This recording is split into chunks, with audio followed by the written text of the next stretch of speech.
प्रमाण मिल जाए तो मेरे को फांसी के फंदे पे लटका दिया जाए, तो उससे मेरे को परेशानी हुई। देखो मेरी बात सुनो, अगर वो प्रमाण दे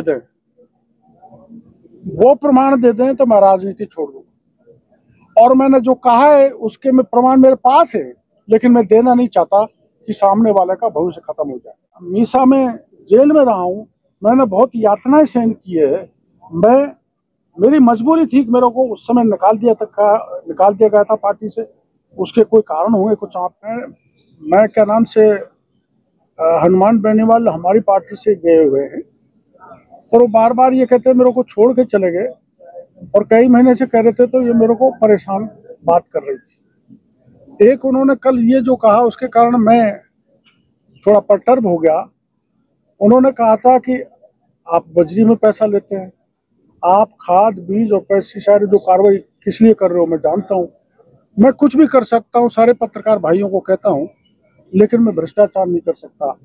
अगर कहीं भी प्रमाण मिल जाए तो मेरे को फांसी के फंदे पे लटका दिया जाए, तो उससे मेरे को परेशानी हुई।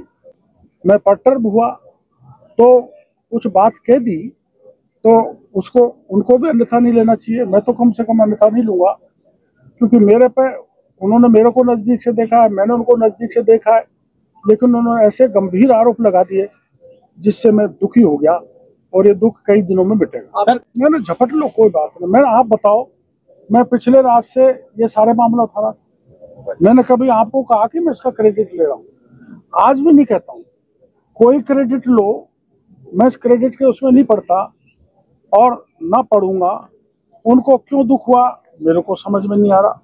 जब से मैंने किसानों के खाद बीज पेस्टिसाइड पे छापा मारा है, तब से वो तड़पन में है, समझ से बाहर है। तो उनको भी जो किसान के बेटे हैं, मेरे साथ नहीं लगते तो अलग से जैसे सब इंस्पेक्टर का आंदोलन किया वो करना चाहिए था।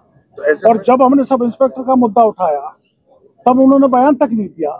वो उनका व्यक्तिगत मामला है, मैं उसमें नहीं जाना चाहता। मैं विचारधारा से पुष्ट हूँ, और मैं राष्ट्रीय स्वयंसेवक संघ की शाखा पे वर्षों तक खिलाऊ काम किया है, और मैं मीसा में जेल में रहा हूँ। मैंने बहुत यातनाएं सहन की है।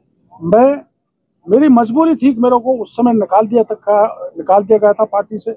उसके कोई कारण होंगे, कुछ आपको पता है, कुछ मैं जानता हूँ, कुछ निकालने वाले जानते हैं, लेकिन मैं विचारधारा से कभी नहीं भटका।